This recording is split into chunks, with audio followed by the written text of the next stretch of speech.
Yemen, they have become used to burying their dead. There is something procedural, almost emotionless about all this. And yet it is different now, because the numbers these past few days have soared. They don't know for sure that it's corona. No one is testing. But there is an anticipation, holes and space for many more. And there's a hopelessness too. No one here seems to be taking any precautions. This is a cemetery in the southern city of Aden, a place those in charge here have now described as infested. I buried my mother here the day before yesterday, this man says. And look now at how many graves have appeared since. This graveyard will soon be full while more bodies keep coming in. The roads out of Aden tell the story of this country. 6 years of civil war, and behind the destruction, displacement, disease and famine. The world's worst humanitarian disaster. It is a phrase associated with Yemen for so long, it no longer seems to resonate. And yet, add now to this, corona. 120 miles northwest of Aden, inland, is Taz. This is a divided city, split up between all the warring factions. At what they call the hospital's isolation centre, there are blood tests for those who turn up unwell. It is basic stuff. Cholera, dengue fever, malaria, all are here, all for as long as the war, and with spikes this time every year. It's the rainy season now, and with that, in a country like this, disease thrives. This is Sana'a in the north, Yemen's capital, and the Houthi rebel group's stronghold.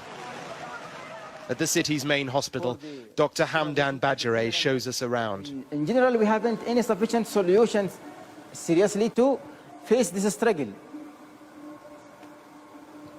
Just only like that. And how we can face this struggle, I don't know. We haven't any facilities, we haven't any material totally sufficient. I said sufficient, that means to face this struggle, to face this disaster, we haven't, just only have this. Since this was filmed just a few weeks ago, it's now not possible to get into the hospital. The authorities in control in the north won't allow access. But it is clear from those we've spoken to on the ground that the intensive care unit is now full and the mortality rate is near 100%. The coronavirus may be the straw which will break the camel's back in Yemen. Jean-Nicolas Bouze heads up the UN's refugee agency in Yemen. For him, it's not just the immediate problems, but the knock-on as squeezed donor countries pull their funding. We have received not even 30% of the funding while we are close to the mid-year.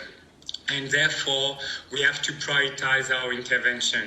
We will try to see what kind of program can be saved, but honestly, within a few weeks, those programs will entirely stop. So we will be leaving 3.6 million internally displaced and 280,000 refugees without any form of assistance. It's a life and death situation for them. And here they are, filmed this month, some of the families who will soon have their aid reduced or removed altogether. In Yemen and well beyond, corona is impacting directly and indirectly too.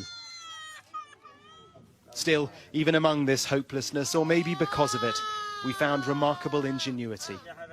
Hello everyone, I am Luayt Ahmed al-Mahbashi. A medical engineer in a dusty room turning what looks like junk into makeshift CPAP machines, those breathing devices that have saved so many lives globally.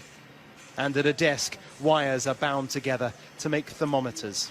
Even the simple things in my country, simple equipment, simple device that we can discover the coronavirus or something like that, we don't have. I told you it's going to be a disaster if corona's enter Yemen. The hope is that he's wrong, but these images and the figures behind them over just the past week are grim. Mark Stone, Sky News.